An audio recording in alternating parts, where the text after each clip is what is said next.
Hello, beautiful friends and book lovers. I hope that you are all doing well. Today, I am coming at you with the third book in the A Court of Thorns and Roses series, A Court of Wings and Ruin book review. I have a playlist on the homepage of my YouTube channel of me reviewing all of the books in this series. I will be reviewing A Court of Frost and Starlight, I think it was, I'm just gonna call it a novella because it's not the fourth book. The fourth book comes out in February. I'll put a still of the cover here for you. So excited, have already pre-ordered that one. But I will be reviewing just everything with the series, and I do have a playlist on my channel if you're interested. If you're new here, my name is Heather, and typically on my channel, I love to review thrillers, mysteries, dramatic suspense, but at the end of 2020, I did dedicate myself to starting a new series, and I chose A Court of Thorns and Roses, and I'm so happy that I did because I'm so invested and I love it so much.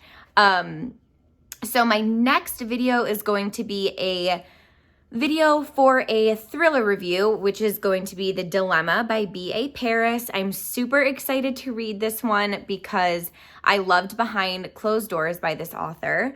So yeah, let's just go ahead and get started with the review. Okay, so I feel like I'm the odd woman out here. That's all I'm gonna say. Because I feel like A Court of Mist and Fury is everyone's favorite from this series, whereas this one is actually my favorite of the series. I say this in my review for A Court of Mist and Fury, but Pharaoh was just way too whiny for me in that book. Up until like 65%, she was just like, woe is me. And that's just like a personal, I'm blanking on the word, something that just like really, really, really bugs me. So I couldn't make that one my favorite, even though the last like 1/4 of A Court of Mist and Fury is amazing. This book, however, I think outshines them all for so many reasons. We have so many battle scenes in this book. We have so much character growth and character development in this book. And there's like a lot of betrayal and backstabbing and just a whole lot of good stuff that made this such an enjoyable read. Not only is this my favorite book of the series so far, it is the longest book of the series. This book is, I think it might even be exactly 700 pages. And there's just so much adventure and action in this book that I feel like the 700 pages are justified. If you're new to my channel, you will now learn that I am not the biggest fan of like massive books. Like if a book is over 500 pages, it's just kind of a turnoff for me. Just because I get nervous that like I'm not gonna finish it, or like I'll read 300 pages and then just like get bored of it and wanna read something else. But the full 700 pages of this book, I was highly, highly invested. So in the past 2 reviews for the first 2 books of the series, I have basically given you my thoughts on like from chapter to chapter, just like a chapter progression. However, I can't do that with this book because it would be like over an hour-long video, and so I'm going to review this a little bit differently than I've reviewed the last 2, just because there are like well over 60 chapters in this book, and that would take us forever in a day. I feel like this book did a really great job of world building. And I just want to talk about that for a second because I feel like world building is it's just such a broad term, but I want to talk about the specifics for this series and this book in particular that I think Sarah J. Maas did a really great job with doing. First and foremost, I feel like in this book, we get a lot of past and present scenes mixed together that kind of help us as a reader figure out characters more in depth. For example, Cassian and Reese, I feel like we get to learn, and I feel like we learn so much about their childhood and when they were younger and their upbringing. I put childhood in quotes because it's not only childhood, it's also like, we have to remember these guys are like hundreds of years old. So we just got a lot of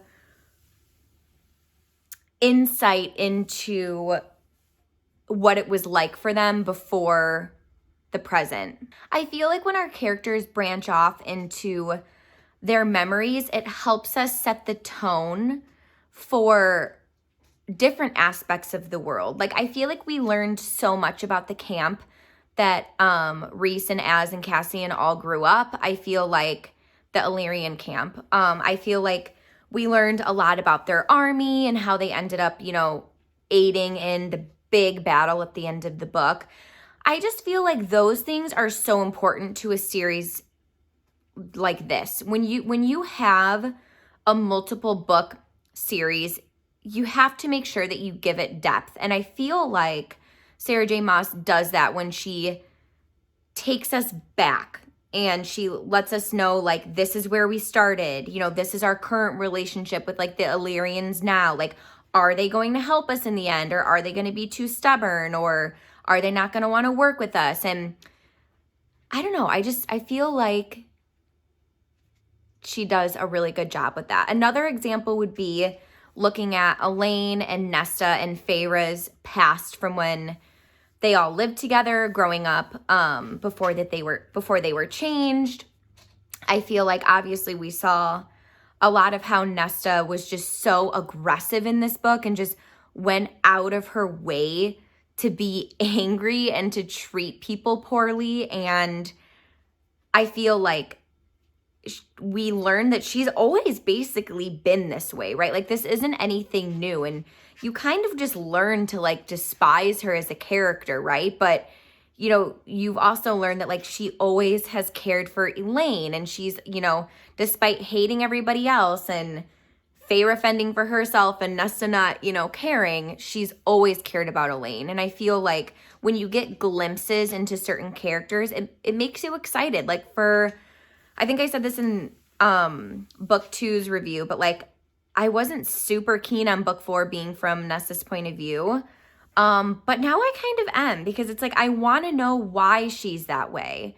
You know what I mean? And, like, I feel like we've been given little tidbits here and there, but we don't know why. Like, something has had to happen that has made her put all of these walls up. And I feel like this book was so long because we got glimpses, not just glimpses, we got full chapters dedicated to character growth and character development.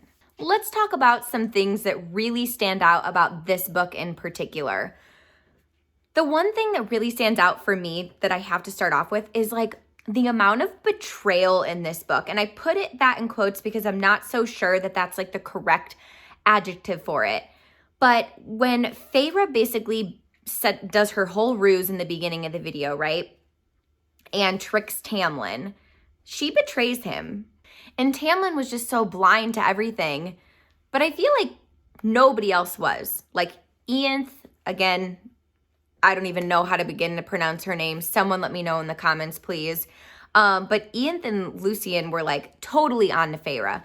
But Tamlin was just, like, he's so blind by, like, winning her back, and then, you know, he was not observant to the fact that, like, she didn't want to be intimate with him when she was back. I mean, that's a huge red flag, right? She didn't, you know, he was basically just like, oh, she's been through a lot, like, she can't stomach it. But it's like, are you really looking at her? Like, are you really understanding what's going on in her mind? And he was just so blind to everything and so focused on other things. But when she betrays him, that was crazy. And the fact that he ended up in the end helping her save Elaine, I was like, thank God. He's not as terrible of a character as, you know, we basically think that he is.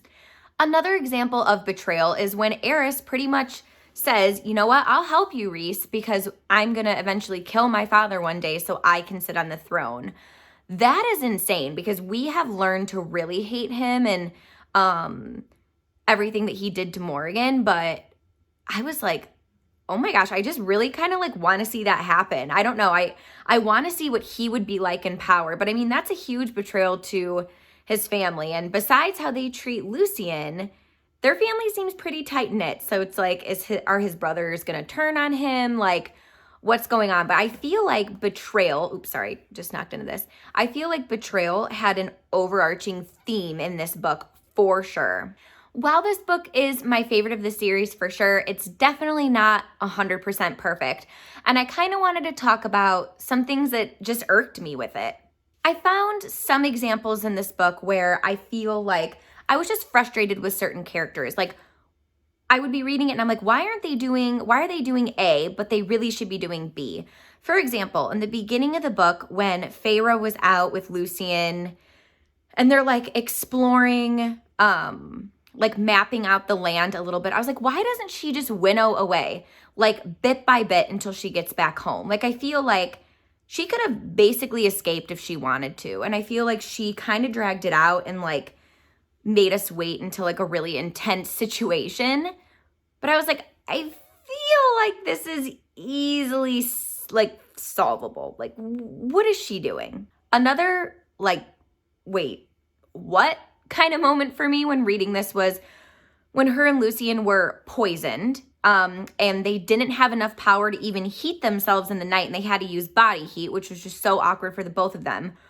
But all of a sudden, Feyre gets this burst of power to help them escape Lucian's brothers. I was like, where did that random burst of power come from? Like, I don't know. I just felt like that was a little bit inconsistent, and I felt like it was just kind of there to get them out of the situation, but didn't make a whole lot of sense during that time. This next piece isn't necessarily a negative for me about this book.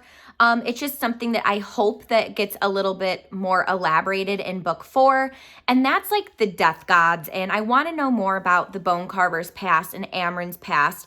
I feel like we were loosely given titles to what they are, but we have no idea what the world they came from was like, how they got here, and I'm really hoping we get to learn a little bit more about their past. Another part that I hope gets elaborated in book 4 is Vasa and who the heck is her captor. Again, I feel like we were introduced to her loosely, but we know absolutely nothing about her other than Lucian was with her and like trying or rescued her and whatnot. But I definitely want to know more about that for sure. So yeah, I'm basically ending this book ending this video with thoughts on what I hope book 4 is going to have, and let's hope that we find out more about Nesta. Are her and Cassian going to be matched together? Is Elaine going to just ignore her match with Lucian and end up with Az? Because I definitely think those two should be together. What will Tamlin be up to? Is he going to be able to move on? What the heck is Jurian up to? Are we going to see him in book 4? And how are the relationships going to be amongst the courts?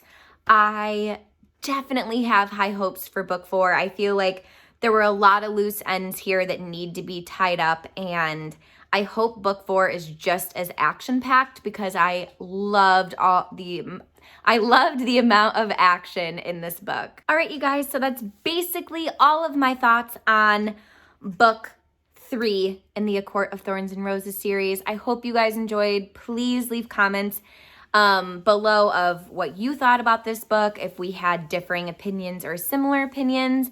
And as always, thank you so much for watching, and I'll see you in my next video. Bye, you guys.